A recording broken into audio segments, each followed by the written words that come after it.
السلام علیکم ورحمۃ اللہ وبرکاتہ۔ لا حول ولا قوة الا باللہ العلی العظیم۔ اعوذ باللہ من الشیطان اللعین الرجیم۔ قال اللہ تبارک و تعالی فی القرآن المجید۔ بسم اللہ الرحمن الرحیم۔ شہر رمضان الذی انزل فیہ القرآن۔ میں احمد حسن رضوی آج کا موضوع رمضان اور اس کی عظمت و فضیلت اور کچھ مسئلے کے ساتھ حاضر ہوا ہوں۔ یہ جو میں نے کل کی گفتگو میں بیان کیا تھا کہ رمضان کیوں اتنا باعظمت و بابرکت ہے، اس کی ایک علت یہ بھی ہے کہ اس مہینے میں شبہائے قدر ہیں۔ یہ وہی مہینہ ہے کہ جس میں قرآن نازل ہوا، یہ وہی مہینہ ہے کہ جس مہینے میں جہنم کے دروازوں کو بند کر دیا جاتا ہے اور جنت کے دروازوں کو کھول دیا جاتا ہے۔ اسی مہینے میں دعا مستجاب ہوتی ہیں اور گناہوں کی مغفرت ہوتی ہے، رزق میں اضافہ ہوتا ہے اور چندین برابر اعمال کے ثواب دیا جاتا ہے۔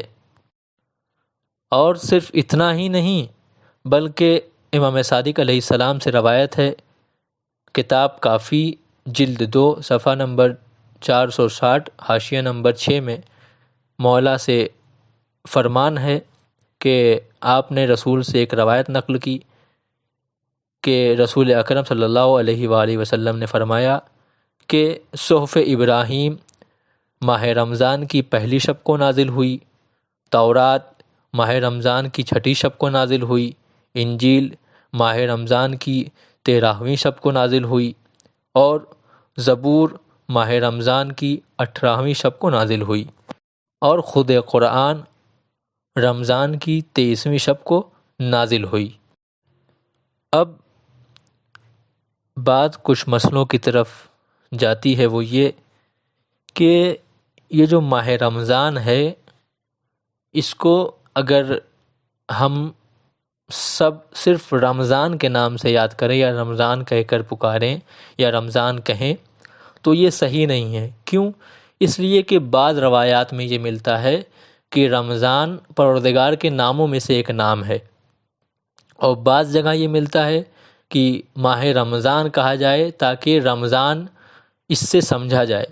اس لیے بعض روایات میں یہ ملتا ہے کہ ماہ رمضان کو صرف رمضان کہنا مکروہ ہے، اور یہ مکروہ ایسا نہیں ہے کہ حرام کی طرح ہے، نہیں، بلکہ کہا یہ جائے، اور میرا مطلب مفہوم یہ ہے کہ مکروہ سے مراد یہاں پہ اس چیز سے، اس کو کہنے سے اجتناب کیا جائے، یعنی اس سے پرہیز کیا جائے کہ انسان رمضان نہیں ماہ رمضان کہے۔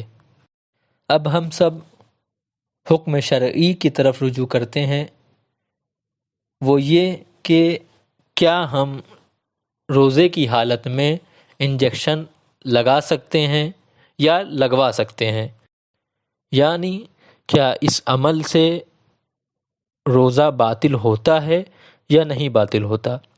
آیت اللہ سستانی کے جن کی اکثر عوام تقلید میں ہے، ان کا فرمان یہ ہے کہ فرماتے ہیں کہ کسی بھی طریقے کا انجیکشن جو انسان لگا رہا ہے یا لگوا رہا ہے، چاہے وہ غذا کے عنوان سے ہو یا تقویت کے عنوان سے ہو، کسی بھی عنوان سے کوئی بھی انجیکشن کسی بھی طریقے سے انسان لگائے یا لگوائے، روزے کو باطل نہیں کرتا۔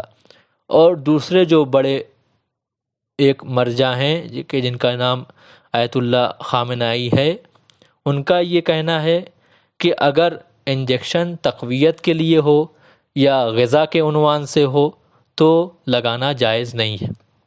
فقط والسلام، خدا حافظ۔